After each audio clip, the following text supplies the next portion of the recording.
I agreed to transfer schools with my childhood best friend to help her escape the bullies, but she bailed the day before we were supposed to sign the papers. I overheard her friend teasing her. "You really pulled it off," she said, laughing, pretending to get bullied all this time just to get Ethan Reed to leave. "But he's been your shadow since kindergarten. Are you sure you want to go to a new school all alone?" Chloe's voice was flat-bored. "It's just another high school in the same city. How far could he possibly go? Besides," she added, "I'm sick of him clinging to me all the time. This is for the best." I stood outside that door for a long time before I finally turned and walked away. The only change was on my transfer application. I crossed out Northwood High and wrote in the name of the boarding school in Switzerland my parents had been pushing on me for years. Everyone seemed to forget. She and I were always worlds apart. When the moment I heard the truth, my heart seized in my chest. For the past month, it had been one thing after another for Chloe. Vicious rumors getting shoved in the halls, her textbooks accidentally destroyed. I did everything I could to protect her, to be there for her, but I couldn't be everywhere at once. Well, I couldn't take it anymore. I suggested we transfer. I remember that day clearly. Someone had just thrown a slushie on her in the cafeteria. Her pretty face was pale and miserable, and she grabbed my hand, her eyes wide with fear. "Ethan," she whispered, "I'm scared to go to a new place alone." Chloe and I had been inseparable since kindergarten. We walked to school together, did our homework together for more than a decade. She was my constant, and somewhere along the way, I had fallen quietly in love with her. So, in a rush of protectiveness, I made her a promise. "Don't be scared," I said. "Wherever you go, I'll go with you." Only now did I realize it was all an elaborate act, a show stage for my benefit, just to get me to leave. A bitter question formed in my mind. Did Chloe really hate me that much?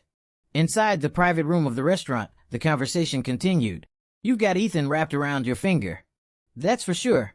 Aren't you worried he'll meet someone else at the new school?" Chloe let out a sharp, dismissive laugh as if it were the funniest thing she'd ever heard. "He's the guy who took on 3 seniors from me. Remember? He got his ass kicked and didn't even flinch. You really think a new zip code is going to change how he feels about me?" Someone else murmured, "What if though? Ethan doesn't exactly seem like a pushover."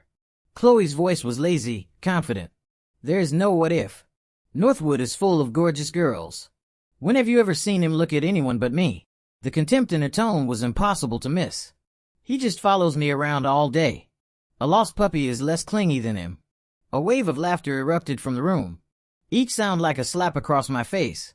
I wanted to leave, but my feet felt bolted to the floor, forcing me to listen, forcing me to feel the pain. Someone else chimed in, sounding impressed. "I've never seen a girl actively push away a guy who's crazy about her. We're in awe, but if he didn't like him being so attached, why not just tell him? Ethan doesn't seem like the type to cause a scene." Chloe sighed, an edge of irritation in her voice. "Ethan's too intense. A clean break would have been a huge drama." Her tone shifted. "Besides, Leo gets so insecure and upset whenever he's around. He only feels better when it's just me. For Leo's sake, I had to do it this way. Ethan will just have to be miserable for a little while." As soon as she said it, everything clicked in a place for the others in the room. Thinking back, Chloe had started her bullying charade exactly 1 week after Leo Vance transferred to our school. One of the girls laughed. "Damn, Chloe, you work fast. The new emo boy barely gets his locker assignment, and you're already hooked." You can't deny it, though. Leo has that whole wounded bird thing down. He's so delicate and artistic. It makes you want to protect him. Yeah, not like Ethan. He's got that permanent scowl. Keeps everyone at a distance. It doesn't matter how handsome he is if he looks like he's about to murder someone. The casual insults kept coming wave after wave, washing over me. And Chloe, the girl I'd secretly loved for years, didn't defend me, didn't object. She just laughed along, even agreeing with them from time to time. Standing there in the hallway, my heart plunged into a cold, empty abyss. The pain was dull and suffocating. For a split second, I wanted to throw open the door and confront her. Ask her why she lied to me. Ask her if she felt even a flicker of guilt watching me get into fights to defend her honor. Ask her if our entire friendship over a decade of history meant anything at all. But then my mother's voice echoed in my head, a constant refrain from my childhood.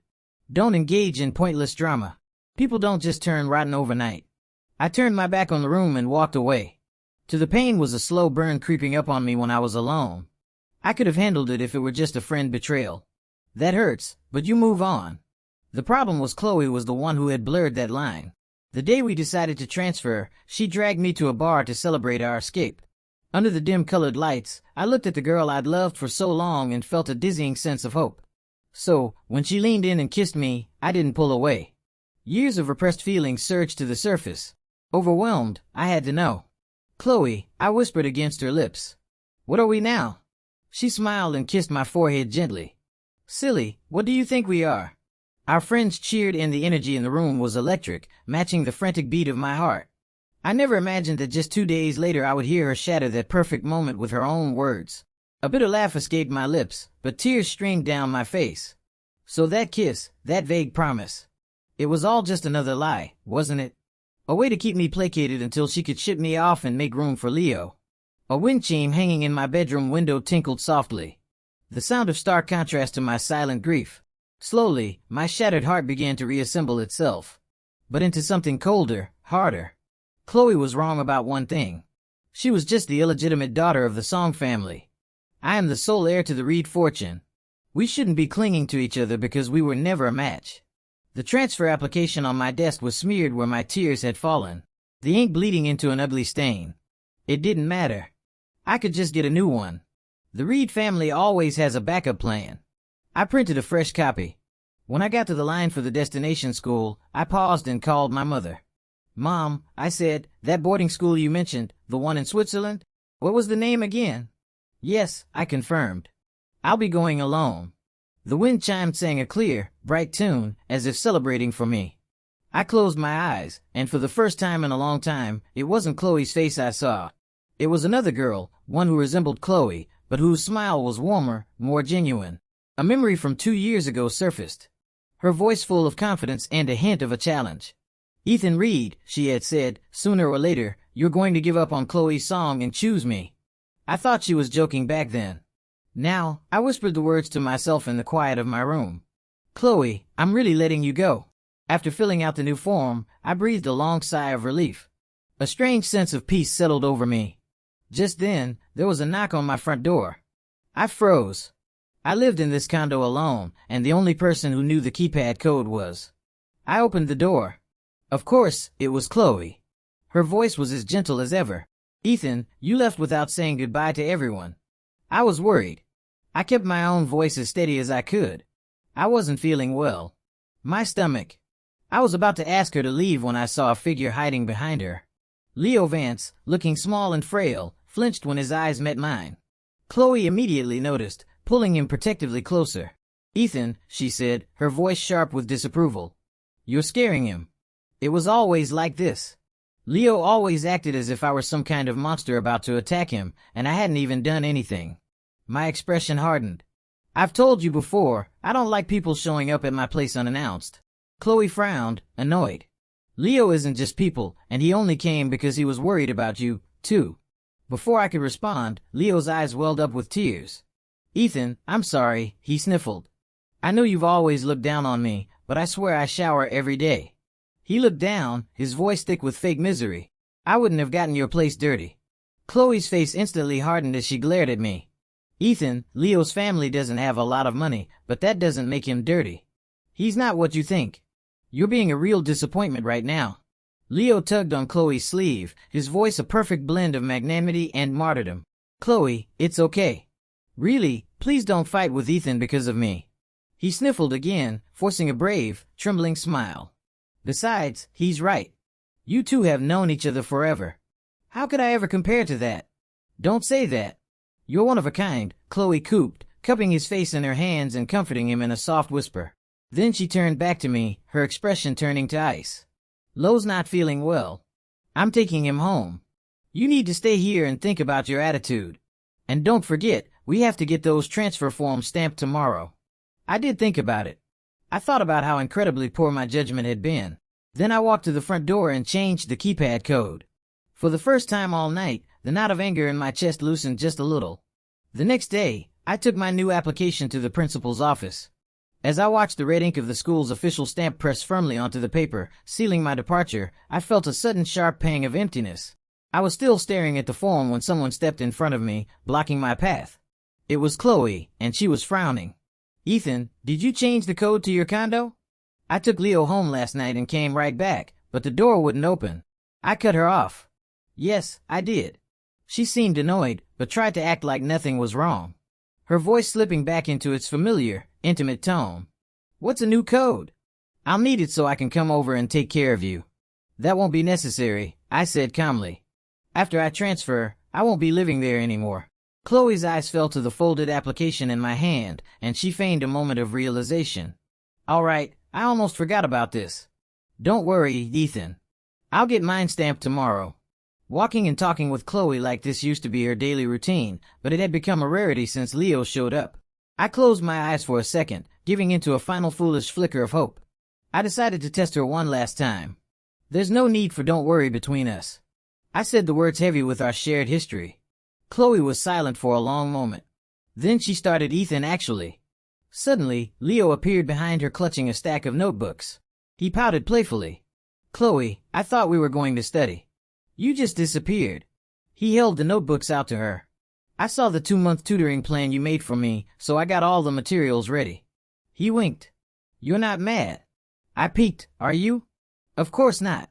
Chloe's smile was strained. She shot a nervous glance at me. When she saw my blank expression, a flicker of what looked like disappointment crossed her face. So, while you were pushing me away, you were already planning a future with someone else. A future that never included me.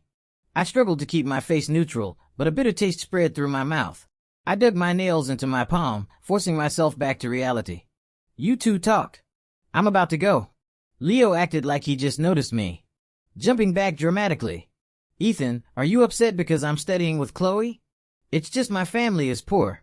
I don't have access to the same resources you do. He started to sniffle again. I had no interest in being a part of his pathetic melodrama. Move. I said, my voice cold. The faint trace of guilt in Chloe's eyes vanished, replaced by anger. She grabbed my wrist. Ethan, read. What is that tone? She tried to drag me in front of Leo. Apologize to him. Now. The last clean, untouched part of my heart crumbled into dust. This time I didn't hesitate. I raised my hand and slapped her across the face. Chloe, I said, my voice shaking with rage. The only person who needs to apologize here is you. But not to him, to me.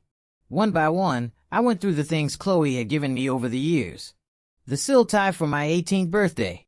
I wore it to school once, and a week later, Leo was wearing the exact same one. He blushed and said, Chloe told me that anything other people have, I can have, too. The limited edition collectible figure, now just an empty box. Chloe had taken the figure, claiming she loved the scent of the cologne I'd sprayed on it. The next day, I saw it sitting on Leo's desk. The custom-made leather shoes for my graduation, the deep blue aromatherapy diffuser. All the things I thought were special, unique gifts meant only for me had been freely given to someone else. No, not even freely. It wasn't equal. I thought about the way Chloe told Leo, the way she defended his every move, no matter how manipulative. A cynical smile touched my lips. If that was the case, then none of these things belonged here anymore. I booked a flight for the next morning, planning to spend my last night in peace. At 2 a.m., my phone rang, jolting me awake. I groggy answered it. The line was silent. I was about to hang up when I heard Chloe's voice. Ethan, I'm sorry. My mind snapped into focus. If she was finally going to tell me the truth. Leo, he hurt himself, she said, her voice heavy. He tried to. I can't leave him alone right now. So the transfer application, I'll have to do it later. The hope that had flared in my chest crashed and burned, leaving me feeling pathetic and ridiculous. I wanted to scream at her.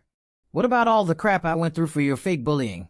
The fights I got into, the stress, the worry. What was all that for? Chloe's voice cut through my thoughts. You should apologize. I was sure I'd misheard her. What did you say? Her voice was firm.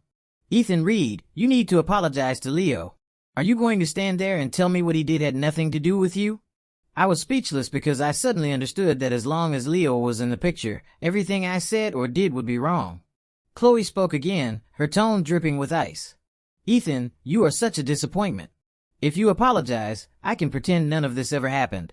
I'll join you at the new school in a couple of months. Are you really going to be this stubborn? Are you going to throw away everything we've had for all these years? I heard the threat in her voice. But this time, there was no pain, no resentment, just a profound sense of exhaustion. I hung up the phone, blocked her number, deleted her contact. I couldn't wait for my flight in the morning. The crisp Swiss air felt clean and new. Someone took my suitcase. I looked up and met the eyes of the Song family's legitimate daughter. "Ethan Reed," she said with a small, knowing smile. "Long time no see." I held out my hand. "Long time no see, Olivia Liu." My phone buzzed, interrupting us. I glanced at the screen. It was a call from one of Chloe's friends. I answered confused.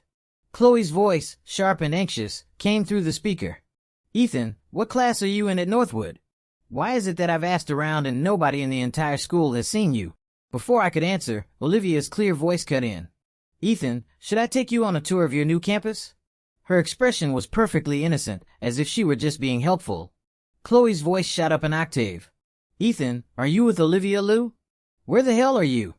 I held the phone away from my ear, realizing for the first time how grating Chloe's voice could be. "Where I am," I said coolly, "is none of your business." She seemed to ignore me, her voice filled with disbelief. "You ran off to find her just to spite me. You're that desperate for revenge that you'd stoop to hanging out with trash like that." As her words grew uglier, my patience snapped. "Shut up." I took a deep breath, my voice hard and final. "Chloe, you're the one who's trash." It felt good to finally throw her own words back at her. "Don't call me again. Whatever we were, it's over." I hung up and immediately blocked the new number. The world felt quiet again. "Sorry," I said to Olivia, a little embarrassed. "You shouldn't have had to hear that." Olivia just smiled. "Then you can buy me dinner to make up for it." She winked, considered a thank you gift. I relaxed, returning her smile. Of course. The two Song daughters really were night and day. Years ago, Chloe's father had an affair. The mistress gave birth to Chloe and moved into the family home. Olivia's mother, the original Mrs. Song, responded with blistering efficiency. She not only divorced him and took the majority of the family's assets, but she also took Olivia, who was already showing signs of being a business prodigy. From that day on, Sun Yushua became Olivia Liu, taking her mother's surname and moving abroad. My own mother always spoke of Olivia and her mom with deep respect, noting that after Mrs. Liu left, the Song family business had been in steady decline. The AIS title that Chloe wore so proudly was attached to an empty shell. Whenever the topic came up, my mom would sigh. "It's just a shame our Ethan is so soft-hearted. He had to fall for Chloe." Back then, I just felt sorry for Chloe, believing she couldn't choose the circumstances of her birth. I was grateful my mother respected my feelings. Only now did I realize how much clearer an adult's perspective can be. The alpine breeze felt cool against my face, clearing my head. I shook away the thoughts and looked at the road ahead. "This doesn't look like the way to a restaurant," I noted. Olivia smiled. "I'm under direct orders from Mrs. Reed. You'll have to forgive me." I chuckled and turned to watch the sunset paint the mountains. The car pulled up to a discreet, stunningly modern villa. My new school was really just a formality. Olivia and I had both been groomed since birth to take over our respective family empires. It wasn't long before we started receiving invitations to exclusive business events. Wearing a black tux my mom had picked out, I navigated the clinking champagne glasses and polite conversation until I saw Olivia. She was in a gorgeous couture gown. But what stood out against her calm demeanor was the vibrant violet orchid pinned to her shoulder. The person I was talking with took the hint and excused himself. "We really need to stop coordinating," I said with a sigh. "It's getting obvious." That dinner, which our mothers somehow tried to frame as an engagement party for the two of us, became a running joke. We were adults. We weren't going to be pushed into anything. We played along, assuming it was just our moms having fun. We underestimated their determination. My mother would send me a new watch from a designer's Metamorphosis collection. A few days later, Olivia would receive the matching women's version from her mother. Mrs. Liu would gift Olivia a pair of diamond earrings. Before my next big negotiation, my mom would present me with a matching cufflinks. I was getting used to it, but this time was different. Olivia looked me straight in the eye and said, her voice low and serious, "What if I told you that this time I'm a willing participant?" She took a step closer, her voice like cool water, creating a stir in the quiet depths of my heart. Where that I've been every single time. Golden fireworks exploded over the cruise ship's deck. Looking in her clear, unwavering eyes, I felt my heart skip a beat. And just like that, everything with Olivia felt easy, natural, and right. After our engagement party, my family arranged for me to do an internship at our company's headquarters back in States. My mom was already planning our future. "You two can handle the domestic operations and your mother-in-law, and I will take over the world." My dad just grumbled for me to keep an eye on my mom so Mrs. Lou didn't steal her away. I boarded the plane home, smiling at the thought of him as she saw me off. Olivia pressed one of the bells from her wind chime into my palm. She had always been so composed and proper around me, but this was her way of telling me she'd miss me. After several months away, my old life at Northwood High felt like a distant memory. When a friend from home sent me our senior class photo, the one taken without me, it felt like looking at a scene from another lifetime. In a picture, Chloe and Leo stood side by side. They looked good together, I suppose. I glanced at their smiling faces and felt nothing. My friend texted me, still annoyed on my behalf. We were so bummed when you left, but now I'm glad you got out. You have no idea what a nightmare Leo became. With Chloe backing him up, he acted like he owned the place. After you left, he started spreading all these rumors about you. A few of us tried to set the record straight, but it was impossible. And Chloe, that idiot, just let him. She defended him no matter what. I mean, we all know he's a snake, but you and her had history. How could she side with him? I typed back sign. I guess in her mind, I was the bad guy. I frowned slightly. I don't remember Leo being that bold before. My friend, seizing the chance to vent, sent a barrage of screenshots. See for yourself. They were all from Leo's Instagram. The first one, thanks to you, my 18th birthday, wasn't as pathetic as it could have been. 2 photos were attached.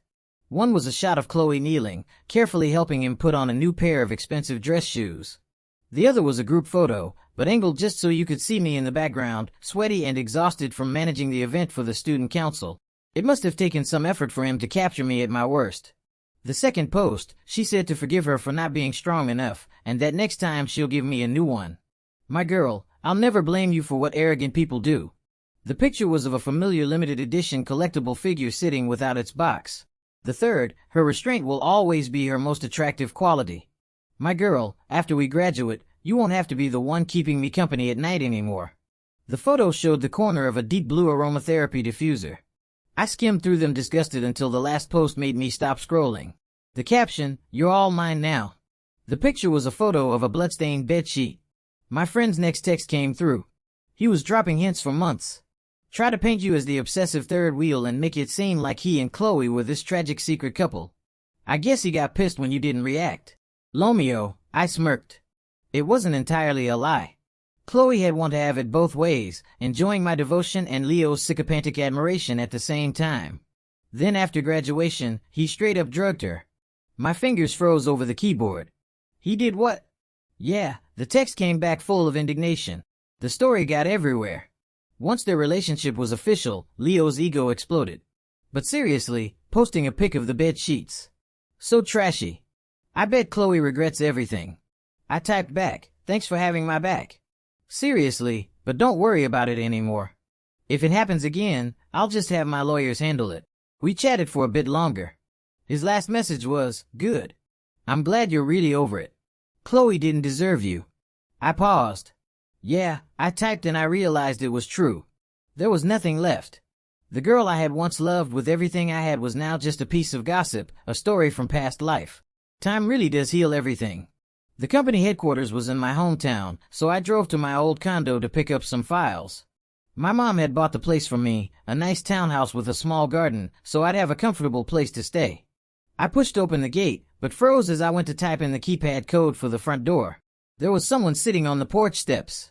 She looked up and I was met with a pair of red-rimmed, swollen eyes. I frowned. Chloe, how did you get in here? My eyes fell to her bruised knees and my frown deepened. Did you climb a gate? What do you want? She just stared at me. Her voice raspy when she finally spoke. Ethan, you've lost weight. I had no idea what she was trying to accomplish with this bizarre small talk. I turned to leave. Suddenly, she lunged forward and grabbed me. Her grip so tight it felt like she was trying to crush my arm. The self-defense training I'd taken kicked in instinctively. I broke her hold and shoved her away, wiping my arm with a feeling of disgust. Chloe, I said coldly. Have some self-respect. She let out a low, humorless laugh. You're telling me to have self-respect. Ethan Reed, after everything you and Olivia Lou did overseas, you have the nerve to say that to me. Her voice rose to a frantic yell. Years of repressed frustration finally breaking through. Do you have any idea what you did to me? I've been going crazy looking for you. I slapped her hard. There was no hesitation, no mercy. Keep your voice down and your accusations to yourself." Seeing her standing there ready to start another drama, I decided to end it. I spoke calmly. "My leaving the country was exactly what you wanted, wasn't it? You pretended to be a victim. Let me take the fall for you. Take the hits for you. What's the problem? You got what you wanted. Aren't you happy?" The color drained from Chloe's face. Her eyes were wide, her pale lips trembling. You knew, Ethan." "I can explain." I shrugged, but I'm not interested in hearing it. I took a step closer, enjoying a dark sense of satisfaction as I glanced past her at Leo, who had just appeared at the end of the walkway.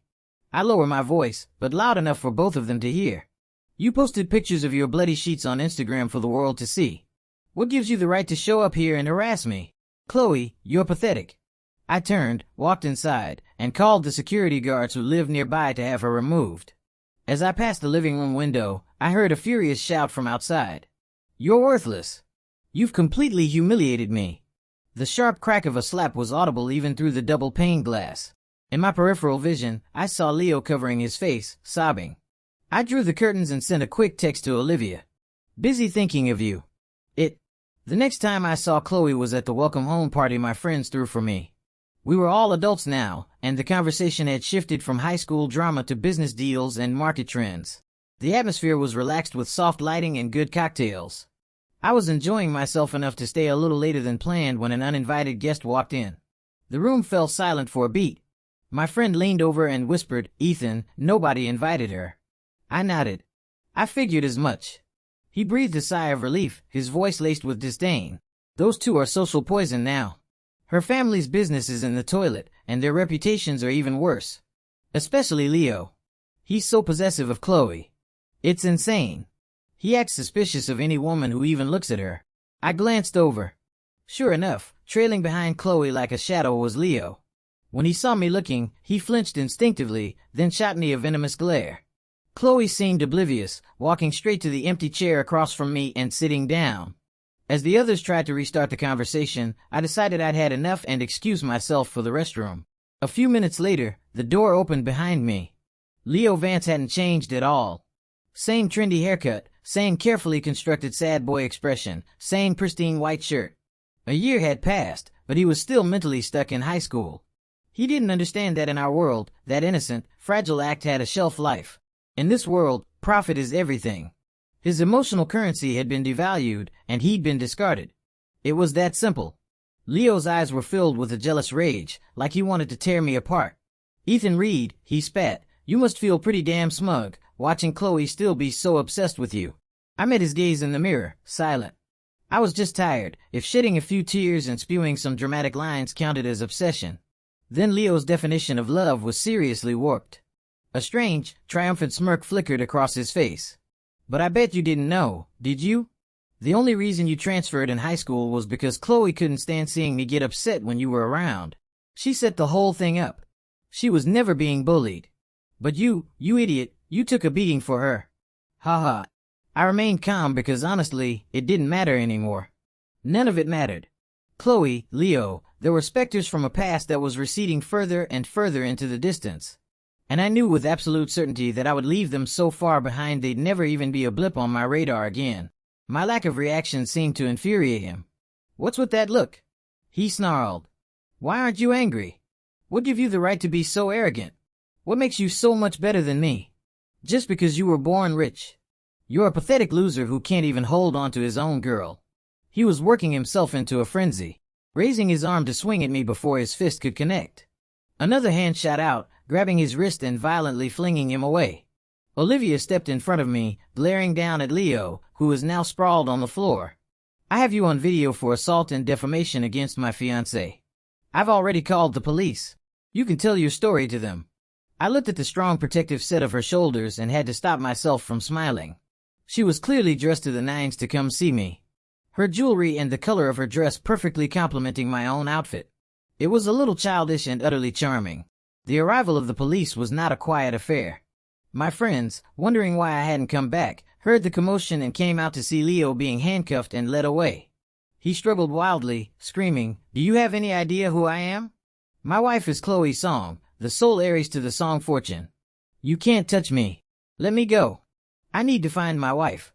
All eyes turned to Chloe. But as she watched the man she had once protected so fiercely get arrested, her face was a blank numb mask. She didn't move. She didn't say a word. The ultimate act of self-preservation. I took one last look.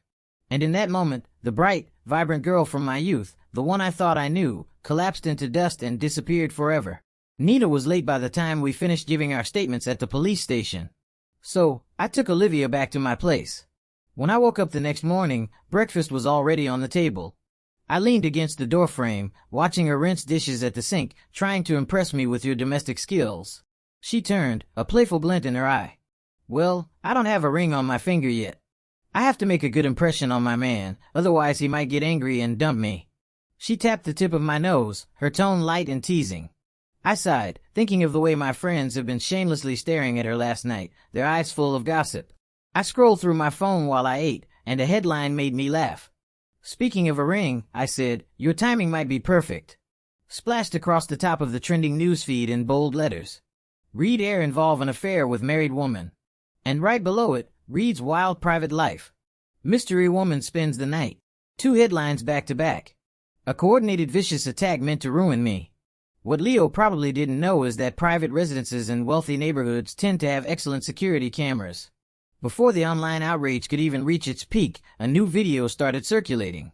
The footage clearly showed Chloe, the song Aries, refusing to leave my property and then physically accosting me as I tried to walk away. The Reed family's reputation was instantly cleared on that front, but the questions about the second headline persisted. Okay, but what about the wild private life part? He's a young, powerful exec at the Reed Corporation. Who knows what influencer he had sleeping over? Olivia went into a frenzy trying to create a Twitter account like her life depended on it. I watched her, amused by her frantic energy. It's fine. You don't have to rush. She paused just long enough to give me a serious kiss on the forehead. You don't deserve to be slandered by anyone. Ping. A notification popped up on my phone. Olivia Liu started following you. I looked down. Her account was already verified. A blue check mark sitting next to her name. A moment later, a new tweet appeared from her account. Hello everyone. On behalf of the Liu Group, I'd like to formally thank the future chairman of our board for his hospitality last night at Ethan Reed. The internet went silent for a full second and then it exploded. Olivia looked up at me, her face, a perfect picture of innocence. I sighed, leaned in, and kissed her. Then the merger between the Reed Corporation and the Liu Group proceeded smoothly. 3 years later, Olivia and I were married. We chose a small historic town in Europe for the ceremony. A place where every house had colorful wind chimes hanging from its porch. When the breeze blew, the whole town would fill with a chorus of gentle chiming sounds like 1,000 tiny blessings. Near the end of the reception, a gift arrived. There was no name on the card, but everyone recognized the Song family crest on the box. After Olivia officially took over the Liu Group, she had launched a relentless systematic campaign against the Song business empire. If the Song Corporation was a crumbling skyscraper before, after Olivia was done with it, it was nothing but a pile of rubble. She would never forgive the family that had betrayed her mother, and I, without hesitation, had helped her, sometimes even taking things a step further. I would never forgive the people who had betrayed me. The Song name meant nothing in our world anymore. So to receive a wedding gift from Chloe of all people was a surprise. I opened a box. Inside, resting on a bed of velvet, was a dazzling purple diamond ring. A forgotten memory from my 18th year suddenly surfaced. It was after a practice exam. I was helping Chloe go over her mistakes. Back then, my world revolved around her. I was explaining a calculus problem while simultaneously daydreaming about a future that had her in it. But I wasn't the only one who was distracted. Chloe was just staring at me. Her expression so sincere it couldn't have been faked. Ethan, she asked softly, what kind of rings do you like? The question felt so adult, so significant that we both blushed. After a long moment, I whispered purple. I think I've always liked purple. Her voice was just as quiet. Okay, I'll remember that. The sound of cycas hummed outside, and in that perfect fleeting moment I thought about forever. Their company is in ruins and she's sending you purple diamonds. She must have emptied her entire bank account for that. It was rare to hear Olivia sound so catty. I looked at her, her jealousy amusingly transparent, and smiled. Here, I said, tossing the ring box to her. Donate it to a charity or something. 16-year-old Olivia Liu hadn't cared about my family status. She was just visiting the States to help her mother with some business and happened to see the boy next door at her father's old house. She happened to overhear the boy's mother saying, "Purple is our Ethan's favorite color." "Oh, that's wonderful. Purple is so elegant." "It's my favorite, too." On a whim, Olivia stayed a few extra days and had a purple wind chime shipped from overseas. During those 2 days, she watched as the illegitimate daughter in her father's house accidentally hurt herself just to get the boy's attention and sympathy. She watched as the boy became more and more protective of his so-called stepsister. A seed of jealousy had been planted in Olivia's heart. On the day she was leaving, she impulsively knocked on the boy's door and gave him the wind chime. She couldn't stop herself from saying something she later regretted, something bold and a little rude. 16-year-old Ethan Reed just stood there, not angry at all. He just said softly, "Have a safe trip."